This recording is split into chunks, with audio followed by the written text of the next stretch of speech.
नमस्कार दोस्तों, स्वागत है आपका मेरे channel the quiet library club में। आई होप आप सब अच्छे होंगे। सोचिए, अगर आपकी जिंदगी की 80-90% टेंशन, पास्ट की गिल्ट, फ्यूचर का डर, ओवर थिंकिंग सब डिसॉल्व हो जाए, सिर्फ इसलिए क्योंकि आपने एक बहुत ही सिंपल सी चीज डीपली समझ ली है, और वो है द पावर ऑफ नाउ, यानी कि प्रेजेंट मोमेंट की ताकत। आज की इस वीडियो में हम बात करने वाले हैं एक ऐसी ही बुक के बारे में जिसने दुनिया भर में लाखों लोगों की लाइफ चेंज की है, और इस बुक का नाम है the power of now, a guide to spiritual enlightenment, और इसको लिखा है एकहार्ट टोले ने। अगर आप बार बार नेगेटिव थॉट्स में फंस जाते हो, जैसे कि ओवर थिंकिंग, एंजाइटी या एक अजीब सा खालीपन वाली फीलिंग, तो ये वीडियो आपके लिए है। एंड तक मेरे साथ बने रहिएगा, क्योंकि सिर्फ कॉन्सेप्ट्स ही नहीं, मैं आपके साथ कुछ और प्रैक्टिकल एक्सरसाइजेस भी शेयर करने वाली हूँ जो आप आज से ही प्रैक्टिस कर सकते हो। तो चलिए शुरू करते हैं। सबसे पहले बात करते हैं ऑथर की। जब एकहार्ट 29 साल के थे, उनकी लाइफ अंदर से बिल्कुल टूट चुकी थी। वो सीवियर डिप्रेशन, एंजाइटी और होपलेसनेस से गुजर रहे थे। उन्हें लगता था कि लाइफ का कोई मतलब ही नहीं बचा। एक रात उनके माइंड में एक थॉट आया, I can't live with my self any longer, यानी मैं अब खुद के साथ ऐसे नहीं रह सकता। फिर अचानक उनके दिमाग में एक क्वेश्चन उठा, अगर मैं खुद के साथ ही नहीं रह सकता तो क्या मेरे अंदर दो लोग रह रहे हैं, एक आई और एक माई सेल्फ। यहीं से उनकी अवेकनिंग शुरू होती है।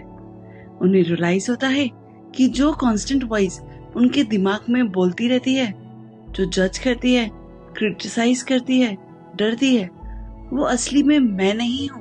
मैं उस वॉइस का सिर्फ ऑब्जर्वर हूं। अगली सुबह वो एक अजीब सी शांति के साथ उठते हैं। ना वो हैवी डिप्रेशन, ना वो कांस्टेंट फियर, सिर्फ एक डीप साइलेंस और एक डीप पीस। कई सालों तक वो सिर्फ प्रेजेंट मोमेंट में रहना लर्न करते हैं। पार्क्स में बैठकर, लोगों को ऑब्जर्व करके, अपनी ब्रेथ को फील करके। धीरे धीरे लोग उनसे क्वेश्चंस पूछने लगते हैं, और उनकी टेक्निक्स से ही बुक बोर्न होती है, जिस बुक का नाम है द पावर ऑफ नाउ। इस बुक का कोर आइडिया है नाउ, मतलब सिर्फ नाउ ही है जो रियल है। एकहार्ट टोले कहते हैं, पास्ट और फ्यूचर दोनों सिर्फ माइंड के कॉन्सेप्ट्स हैं। रियलिटी सिर्फ एक जगह एग्जिस्ट करती है, वो है अभी और ये मोमेंट। सोचिए, जो भी आपकी लाइफ में कभी एक्सपीरियंस किया है, वो जब हुआ तब प्रेजेंट मोमेंट ही थी, और जो भी फ्यूचर में होगा, जब होगा तब भी वो नाउ ही होगा। लेकिन हमारा माइंड करता क्या है? या तो वो पास्ट की फिल्म चलाता रहता है, काश मैं ऐसा ना करता, काश मैंने उस दिन डिसीजन नहीं लिया होता, या फिर वो फ्यूचर का डर क्रिएट करता रहता है, अगर मैं फेल हो गया तो, अगर लोग मुझे जज करेंगे तो, अगर मैं सक्सेसफुल नहीं हुआ तो। इसका रिजल्ट क्या आता है? इसका रिजल्ट है हम फिजिकली यहाँ होते हैं, लेकिन मेंटली कहीं और। प्रेजेंट मोमेंट निकलता जाता है और हम उसे मिस करते रहते हैं। टोले कहते हैं, जब आप पूरी तरह से इस मोमेंट में जीना सीख जाते हैं, जो हो रहा है उसे फील करते हैं, ऑब्जर्व करते हैं, एक्सेप्ट करते हैं, तब आप अपनी रियल लाइफ पावर को एक्टिवेट करते हैं। चलिए एक बहुत ही छोटे से एग्जाम्पल से इसे समझते हैं। मान लीजिए आपके पास एक बहुत ही इंपॉर्टेंट एग्जाम या प्रोजेक्ट है, 14 दिन बाद की डेडलाइन है। दो तरह से जी सकते हो। पहला ऑप्शन, अगले 14 दिन सिर्फ टेंशन में निकाल दीजिए, याद नहीं हो रहा, टाइम कम है, मैं फेल हो जाऊंगा। उसी तरफ दूसरा ऑप्शन है, इसी मोमेंट में वापस आ जाओ और सिर्फ ये पूछो, अभी इसी वक्त मैं एक छोटा सा स्टेप कैसे ले सकता हूँ? शायद सिर्फ 10 मिनट का एक आउटलाइन या एक पेज रीड करके। जितनी बार आप अभी मैं क्या कर सकते हो पर वापस आते हो उतनी बार आप पावरफुल हो जाते हो। बुक का दूसरा बहुत इंपॉर्टेंट पॉइंट है, you are not your mind. आप अपने माइंड में नहीं हो। हम सबके दिमाग में एक बहुत ही कांस्टेंट वॉइस चलती रहती है। ये वॉइस कमेंट करती रहती है, आप कभी कुछ नहीं कर पाएंगे, वो आपसे बेटर है, लोग क्या सोचेंगे। ज्यादातर लोगों ने इस वॉइस से कभी ना कभी डिस्टेंस नहीं बनाया, इसलिए उन्हें लगता है ये जो वॉइस बोल रही है यही मैं हूं। लेकिन ऑथर कहते हैं माइंड का काम है सोचना, थॉट्स का काम है आना, जो नॉर्मल है। प्रॉब्लम तब शुरू होती है जब आप उस हर थॉट को सीरियसली लेने लगते हैं, अपनी आइडेंटिटी बनाने लगते हैं। ये वॉइस ही है ईगो। ईगो एक आर्टिफिशियल सेल्फ इमेज है जो आपकी मेमोरीज, अचीवमेंट्स, फेलियर्स और लेबल से बनता है। मैं सक्सेसफुल हूँ, मैं लूजर हूँ, मेरे साथ हमेशा बुरा ही होता है। ये सब ईगो की कहानियां हैं। ईगो को सरवाइव करने के लिए हमेशा टाइम चाहिए। या तो वो आपको अपने पास्ट में ले जाएगा या फ्यूचर की स्टोरीज बनाएगा। जब आप प्रेजेंट मोमेंट में आ जाते हो, अपनी ब्रेथ फील करते हो, बॉडी के सेंसेशन ऑब्जर्व करते हो, तो ईगो वीक पड़ने लगता है, क्योंकि अब आप उसकी स्टोरीज में फुली घुस नहीं रहे हो, आप उन्हें ऑब्जर्व कर रहे हो। एक छोटा सा एक्सपेरिमेंट करते हैं अभी इसी वक्त। आंखें अगर चाहो तो हल्की सी क्लोज कर सकते हो और खुद से एक क्वेश्चन पूछिए, मेरा नेक्स्ट थॉट क्या होगा। बस साइलेंट रहो, ऑब्जर्व करो। आप नोटिस करोगे कि कुछ सेकंड्स के लिए एक हल्का सा गैप आया, एक छोटी सी साइलेंस। ये साइलेंस ही आपका ट्रू सेल्फ है, ऑब्जर्वर। इस मोमेंट में आप अपने माइंड से अलग हो। अब एक बहुत ही पावरफुल इंसाइट है। ऑथर कहते हैं ज्यादातर इमोशनल सफरिंग इसलिए होती है क्योंकि हम व्हाट इज को मेंटली रेसिस्ट करते हैं। रियलिटी एक चीज होती है और उस रियलिटी के ऊपर हमारी कहानी, हमारा इंटरप्रिटेशन वो दूसरी चीज होती है। जितना बड़ा गैप रियलिटी और स्टोरी के बीच, उतनी ज्यादा सफरिंग। एग्जाम्पल, ट्रैफिक जैम लगा हुआ है, ये एक फैक्ट है, न्यूट्रल है, लेकिन माइंड शुरू हो जाता है, ये हमेशा मेरे साथ ही क्यों होता है, अब बॉस डांटेंगे, लोग क्या सोचेंगे, मैं कितना अनलकी हूं। अब देखो, ट्रैफिक खुद एक छोटा सा इवेंट था, लेकिन आपका माइंड उसके अराउंड इतनी कहानियां बना रहा था कि आपका स्ट्रेस लेवल 10 गुना हो गया। ऑथर बोलते हैं पेन एक चीज है जैसे बॉडी का फिजिकल दर्द, लेकिन सफरिंग अक्सर वो एक्स्ट्रा स्टोरी है जो माइंड उसके अराउंड क्रिएट करता है। जब आप प्रेजेंट मोमेंट को एक्सेप्ट कर लेते हो, अभी ट्रैफिक में हूँ ये फैक्ट है, मैं इस मोमेंट में जो बेस्ट कर सकता हूँ वो करता हूँ, तो रेसिस्टेंट कम हो जाता है और सफरिंग भी कम हो जाती है। इसके अलावा बुक में एक बहुत ही इंटरेस्टिंग कंसेप्ट भी आता है जो है क्लॉक टाइम और psychological time. Clock time simple है, कल 10 बजे मीटिंग है, अगले साल एग्जाम है, 3 महीने बाद प्रोजेक्ट सबमिट करना है। ये प्रैक्टिकल प्लानिंग के लिए जरूरी है, इसमें कोई प्रॉब्लम नहीं। प्रॉब्लम होती है साइकोलॉजिकल टाइम में, जब आप इमोशनल लेवल पर पास्ट या फ्यूचर में अटक जाते हो। जैसे काश मैंने 5 साल पहले डिसीजन ना लिया होता, मैं उस दिन फेल हो गया, मैं कभी कुछ नहीं कर पाऊंगा। या फिर 5 साल बाद अगर मैं सेटल नहीं हुआ तो, अगर सब कुछ बिगड़ गया तो। ये कंटिन्यूअस रिग्रेट, गिल्ट, फियर, ये सब साइकोलॉजिकल टाइम है। इसमें आप रियल लाइफ नहीं जी सकते, सिर्फ माइंड की फिल्म देख रहे होते हो। ऑथर ये नहीं कह रहे कि प्लानिंग मत करिए, वो कह रहे हैं प्लानिंग करिए लेकिन प्रेजेंट में करिए। यानी आप फ्यूचर की तैयारी करिए लेकिन इमोशनली अपनी जान वहां पे मत अटकाइए। आपकी लाइफ का एक्सपीरियंस सिर्फ अभी हो रहा है, कल भी जब आएगा तो अभी ही आएगा। चलते हैं अगले सबसे इंपॉर्टेंट पार्ट में। ये सब सुनने में अच्छा लगता है, लेकिन प्रैक्टिकली नाउ में कैसे आया जाए। चलो इसको कुछ और सिंपल प्रैक्टिस से समझते हैं और देखते हैं। पहली, थॉट ऑब्जर्वर बनिए। जब भी आपको याद आए थोड़ा रुककर अपने थॉट्स को ऑब्जर्व करिए। जैसे जैसे थॉट्स आ रहे हैं बस उन्हें नाम दीजिए। ये प्लानिंग थॉट है, ये फियर थॉट है, ये कंपैरिजन है। बस इतना जानना ही काफी है कि थॉट आ रहा है और मैं उसे देख रहा हूँ। जैसे ही आप ऑब्जर्वर बन जाते हो आपकी ग्रिप थोड़ी लूज हो जाती है।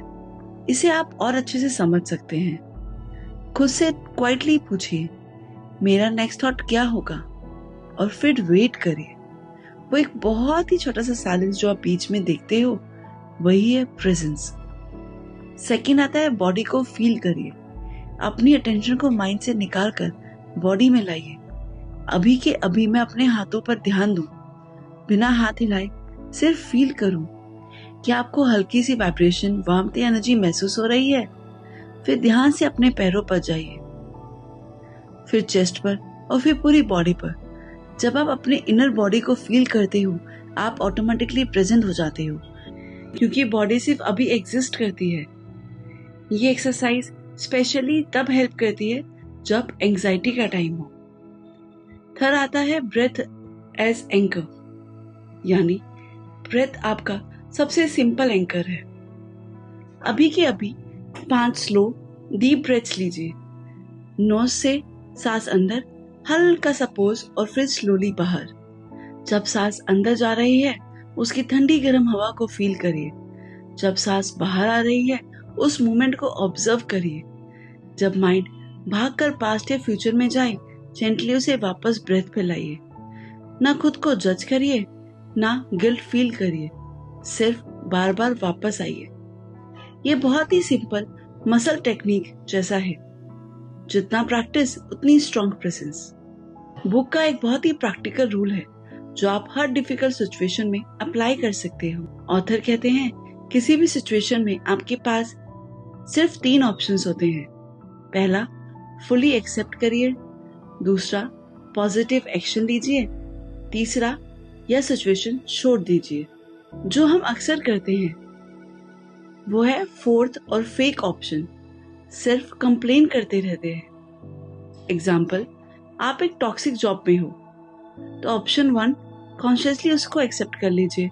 हाँ, अभी मैं यही हूँ, मैं जब तक यहाँ हूँ बिना अननेसेसरी कंप्लेन के अपना बेस्ट दूंगा, साथ में एग्जिस्ट प्लान बनाता रहूंगा। ऑप्शन 2 एक्शन लीजिए। नए स्किल सीखिए, सीवी अपडेट करिए, जॉब्स के लिए अप्लाई करना शुरू कीजिए। ऑप्शन 3 जब आप रेडी हो जॉब छोड़ दीजिए। बस इन 3 के अलावा जो भी है वो है रोज कंप्लेन, रोज विक्टिम फीलिंग। वो सिर्फ एक्स्ट्रा सफरिंग है। जब आप ये क्लैरिटी से देख लेते हो आपका विक्टिम मोड कम हो जाता है और आप क्रिएटर मोड में आ जाते हो।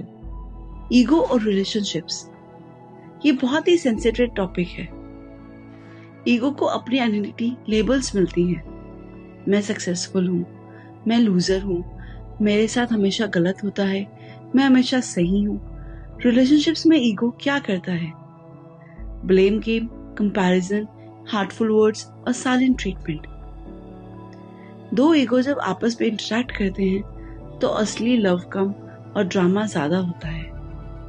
लेकिन जब आप प्रेजेंट हो जाते हो तब आपके सामने वाले को एक लेबल के थ्रू नहीं बल्कि as a living feeling human being के थ्रू देखते हो। नेक्स्ट टाइम जब आप किसी से आर्ग्यू कर रहे हो एक छोटा सा पॉज लीजिए। 10 सेकंड के लिए सिर्फ अपनी ब्रेथ ऑब्जर्व करिए। नोटिस करिए बॉडी में क्या हो रहा है। चेस्ट टाइट हो रही है, हार्ट फास्ट धड़क रहा है। ये छोटा सा पोज ईगो का फ्यूल कम कर देता है। आपका रिएक्शन थोड़ा सॉफ्ट हो सकता है, आप ज्यादा कॉन्शियसली रिस्पॉन्ड कर पाते हो। आपने बुक का टाइटल तो ध्यान से सुना ही होगा। उसमें आता है a guide to spiritual enlightenment, यानी ये स्पिरिचुअल एनलाइटमेंट होता क्या है। तो ऑथर के अकॉर्डिंग ये है क्या, इसको समझते हैं। वो कहते हैं एनलाइटमेंट कोई सुपर पावर नहीं है, ना ही ये कोई फैंसी मिस्टिकल स्टेट है। एनलाइटमेंट का बहुत ही सिंपल मतलब है आपका ज्यादा से ज्यादा टाइम प्रेजेंट मोमेंट में एंकर्ड रहना। आप थॉट्स को देख सकते हो लेकिन उनमें खो नहीं जाते। आप ईगो की कहानियों को पकड़ सकते हो लेकिन उनसे फुली आइडेंटिफाई नहीं होते। जितनी ज्यादा आपकी प्रेजेंस, उतना कम आपकी अननेसेसरी सफरिंग, उतना ज्यादा क्लैरिटी, कंपैशन और इनर पीस। ये बहुत ही ग्रेजुअल प्रोसेस है। आज से आप 100% प्रेजेंट नहीं बन जाओगे, लेकिन अगर आप हर रोज 5 से 10 मिनट भी प्रैक्टिस करोगे तो कुछ हफ्ते बाद आप खुद फील करने लगोगे कि आपकी बेसलाइन स्टेट चेंज हो रही है। तो चलिए अब इसको उल्टा प्रैक्टिकल बनाते हैं। कुछ छोटे से स्टेप्स जो आप आज से ही ट्राई कर सकते हो, उनको समझते हैं। पहला, जब भी फोन उठाओ 1 सेकंड रुककर एक डीप ब्रेथ लो, फिर स्क्रीन देखो। दूसरा, जब खाना खाओ पहले 3 बार स्लो खाओ। टेस्ट, स्मेल, टेक्सचर को कॉन्शियसली फील करिए बिना फोन के। तीसरा, जब लिफ्ट, लाइन, मेट्रो, बस में वेट कर रहे हो, इरिटेशन की बजाय अपनी बॉडी को फील करिए। पैर जमीन को टच कर रहे हैं, शोल्डर्स का वेट, ब्रेथ का फ्लो। चौथा, रात को सोने से पहले सिर्फ 2 मिनट इतना नोटिस करिए कि अभी मेरे माइंड में कौन कौन से थॉट्स आ रहे हैं। बस देखना है, फॉलो नहीं करना। ये छोटी सी प्रैक्टिसेस आपको बार बार इसी मोमेंट में वापस ले आती है। धीरे धीरे आप देखोगे आपका गुस्सा, रिएक्शन और बेवजह टेंशन कम हो रही है। तो दोस्तों, पूरी बुक को बहुत ही सिंपल पॉइंट्स में समझते हैं। फर्स्ट, लाइफ सिर्फ अभी हो रही है, पास्ट और फ्यूचर माइंड की स्टोरीज हैं। सेकंड, आप अपने थॉट्स नहीं हो, आप थॉट्स के अवेयर ऑब्जर्वर हो। थर्ड, सफरिंग तब तक आती है जब तक आप रियलिटी को मेंटली रेसिस्ट करते हो। फोर्थ, प्रेजेंस को ट्रेन करने के लिए ब्रेथ, बॉडी अवेयरनेस और थॉट ऑब्जर्वेशन सबसे पावरफुल टूल्स हैं। फिफ्थ, हर मोमेंट में आपके पास चॉइस है। एक्सेप्ट करो, एक्शन लो या छोड़ दो। कंप्लेन करना सिर्फ सफरिंग बढ़ाता है। अगर ये आइडियाज आपको रिजोनेट करते हैं तो ये बुक को पूरा पढ़ना डेफिनेटली वर्थ इट है। हर चैप्टर में डेप्थ है, एग्जाम्पल्स है और एक्सरसाइज मिलती है। तो अगर आपको ये वीडियो पसंद आई हो और ऐसे डीप, स्लोफुल और माइंड शिफ्टिंग बुक्स ब्रेकडाउन पसंद आते हैं तो मेरे channel the quiet library club को सब्सक्राइब करना ना भूलें। इस वीडियो को अपने दोस्तों के साथ शेयर करें, मेरे चैनल को लाइक करें और कमेंट में जरूर बताइएगा कि आप आज से कौन सा स्टेप फॉलो करने वाले हैं, कौन सा चेंज आपको 15 दिन बाद महसूस हुआ। ये मेरे साथ जरूर शेयर कीजिएगा। अगर आप चाहते हो आपका माइंड हल्का हो, आपकी सोच क्लियर हो और आपका इनर वर्ल्ड थोड़ा सा पीसफुल हो तो मेरे साथ बने रहिएगा और वेट कीजिएगा अगली एक और ऐसी बुक के लिए जो लाइफ को चेंज कर सके। तब तक के लिए धन्यवाद।